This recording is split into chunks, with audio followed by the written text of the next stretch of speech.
وہاں جو ہے وہ خوشبو پھیل جاتی ہے. فرشتے مل کر کہتے ہیں یہ پاکیزہ روح کس کی ہے؟ تو لے جانے والے فرشتے اس کا بہترین نام ذکر کرتے ہیں جو دنیا میں اس کا نام ہوتا ہے. پھر اس طرح وہ آسمانوں پر پہنچتا ہے, اللہ کی بارگاہ میں پہنچتا ہے. پھر اللہ جو ہے وہ فرماتے ہیں کہ جو ہے وہ اس کو دوبارہ زمین میں لے جاؤ, اور چونکہ میں نے زمین ہی سے ان کو زندہ کرنا ہے, اور اس کے نام عمل کو علیین میں رکھ دو. اس کا نام عمل علیین میں رکھ دیا جاتا ہے, اس کی روح کو دوبارہ زمین میں لوٹا دیا جاتا ہے. اس کے لیے قبر میں جنت کی کھڑکی کھل جاتی ہے, وہاں سے خوشبو ہوائیں آنا شروع ہو جاتی ہے. ابھی وہ اکیلا ہی ہوتا ہے, دیکھتا ہے کہ خوبصورت آدمی جس کے چہرے سے خیر و برکت کے آثار ٹپک کر چلتا ہوا آ رہا ہے. اس کو کہتا ہے ہنی اللہ کو مبارک ہو, تمہیں مبارک ہو. تو وہ پوچھتے تم کون ہو؟ کہتا ہے میں تمہارا نیک عمل ہوں. اللہ اس کو مجسم شکل دے کر اس کے پاس قیامت تک اس کے ساتھ جو ہے وہ دل لگانے کے لیے بھیج دیں گے, خبر اس کے ساتھ رہے گا. یہ خوش ہو کر کہتا ہے کہ اے اللہ جلدی قیامت قائم کر دے تاکہ میں اپنی جنت کے مقام پر پہنچوں. اس کے برخلاف جب کافر کی روح قبض کرنے کے لیے آتے ہیں تو نہایت خوفناک شکل میں ہوتے ہیں, بدبودار ٹاٹ کا کپڑا لے کر آتے ہیں. اس کی روح کو جب نکالنے کے لیے نکالتے ہیں تو اس کی روح اس کے جسم میں پھیل جاتی ہے, نکلنا نہیں چاہتی, مار کے اس کو کھینچ کے نکالتے ہیں. جیسے یہ نکلتی ہے پوری بدبو پھیل جاتی ہے, اس کو اس ٹاٹ کے کپڑے میں لپیٹتے ہیں.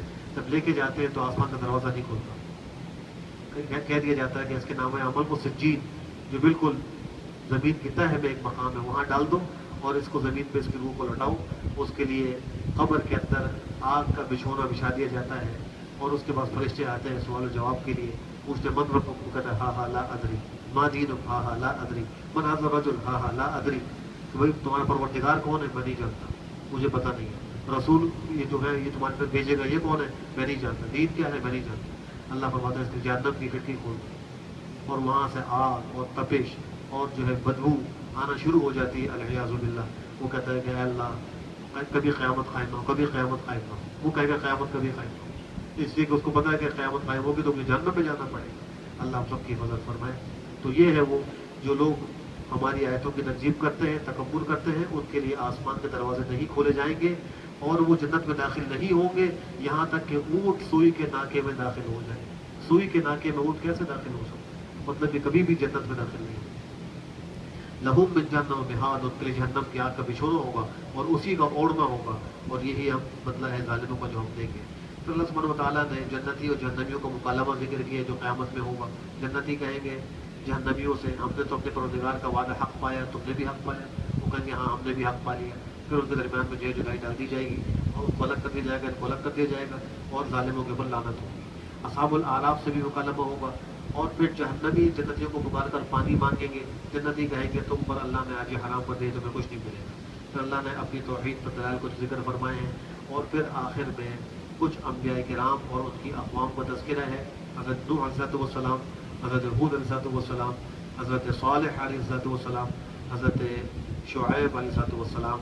انہوں نے اپنی اپنی قوم کو توحید کی دعوت دی, انہوں نے قبول نہیں کی, نتیجے میں ان پر عذاب آیا. اور حضرت لوط علیہ السلام کا بھی تذکرہ ہے, اور ان کی قوم جو ایک بدترین گناہ میں مبتلا تھی, جو ہم جنس پرستی تھا, جو اس سے پہلے کسی نے دنیا میں نہیں کیا تھا, ان کو سخت عذاب دیا گیا. اس کا تذکرہ بھی اسی میں ہے. اللہ ہم سب کو بہتر عمل کی توفیق نصیب فرمائے. الحمد للہ رب العالمین والصلاة والسلام على خير خلقه محمد وعلى آله وصحبه أجمعين. اللهم أرنا الحق حقا وارزقنا اتباعه, وأرنا الباطل باطلا وارزقنا اجتنابه. اے اللہ ہم سب کو رمضان المبارک کی قدر کرنے کی توفیق نصیب فرما. اے اللہ ہم سب کے لیے رمضان المبارک کو رحمت, مغفرت اور جہنم سے خلاصی کا ذریعہ بنا. اے اللہ ہم سب کے دلوں کو قرآن کریم سے جوڑ دیجیے, قرآن کریم کے حقوق ادا کرنے کی توفیق نصیب فرما دیجیے. ہمارے سارے گناہوں کو اے اللہ معاف فرما دیجیے. اے اللہ ہمارے بیماروں کو شفا صحت عافیت نصیب فرما.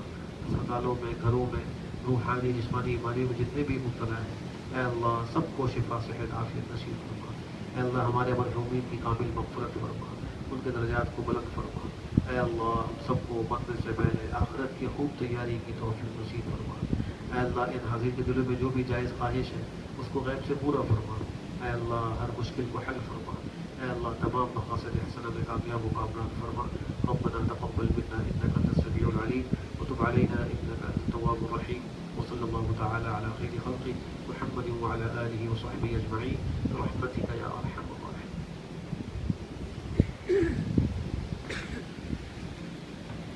Один надрав. انشاءاللہ کل پھر پاکستان اسٹینڈرڈ ٹائم کے مطابق 9 بجے رات ٹھیک تراویح کا شروع ہوگا. انشاءاللہ پھر ملیں گے. جب تک تمام حضرات خوش رہیں, مجھے صحیح سے گزاریں. اللہ تعالیٰ آپ کا حامی و ناصر ہو. جزاک اللہ خیرن. کل ملتے ہیں 9 بجے رات پھر پاکستان اسٹینڈرڈ ٹائم. جزاک اللہ خیرن. اللہ حافظ.